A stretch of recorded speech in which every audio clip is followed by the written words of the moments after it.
And then the third lesson for today is, let's say you went from online to in life and you're on your first date and you just had, your first conversation with each other, and it's the end of the night and you want to give her the first kiss and you don't know how to make it seamless and sexy and interesting, right? Because first kisses can be super awkward. So this is another great question I get from you guys and wanted to address in this first In Bed With Me, the Seduction Expert episode. And if you haven't already, go over to my site, or if you're on my site now, there's going to be right up on the top, it says, I believe it says free training. That is access to my masterclass, my body language masterclass. So I dive really, really deep into body language and how to nail your first kiss and all sorts of things, and that's totally free right now. So if I were you, do not miss out on that opportunity to sign up for that, because I don't think I'm going to keep it available for much longer. But do get that now, because body language, I like to say, is the hole in the ground that you dig before you even pour the foundation for anything. So if you want to be a better seducer, dater, whatever, do not miss that course. So, okay, back to first kiss. How do you make it? What's the number one tip that you need to know how to make a juicy, sexy, unforgettable first kiss? Paying attention to proximity.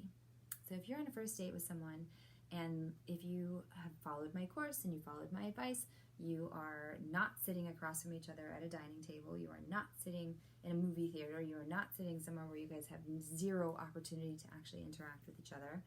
But let's say you followed my advice and she keeps close to you, or she keeps finding reasons to stay in your space, or if you move into her space and she doesn't move away, that's already a really good sign that she's comfortable with you, so that, when you finally turn into each other and you're ready for the first kiss, she's already used to you being close to her. So if you're keeping you guys distance, or she tries to keep herself distant from you, I wouldn't attempt a first kiss.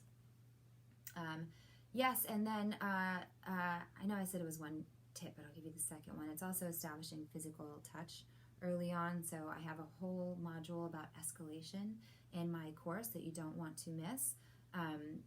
But basically, if you take the time during your date to establish physical touch in a respectful but desirable way, by the time you get to your first kiss, she's going to be dying of anticipation for you to kiss her. So that is where you as becoming a seduction expert yourself, this is where my training is going to really, really benefit you, is that it's not just about getting her to go along with it, it's about getting her to desire you and crave you and just be so excited when you decide to take things to the next level, that it's an easy yes from her, not in a pickup artist way, but in a she's like, this may be the greatest adventure of my life kind of way. So that's how to nail your first kiss: proximity and physical touch, establishing physical touch. And yeah, you guys, first kiss should be unforgettable. Same with your date. That's what I'm trying to teach you guys, to be unforgettable. And this stuff is important. This stuff is important because, if you're looking for something meaningful, it's all about building the memories early on. So if you ever talk to couples who have been together forever, for years, and who are still madly in love with each other, it's because there was all these unforgettable moments that happened along the way that brought them closer, that kept them feeling desire and passion for each other, regardless of what life threw at them, regardless of the ups and downs. And it all starts in the very, very first beginnings, you guys. So it's that first kiss, it's the first date, it's the first impression, because that sets the tone for everything after, for everything.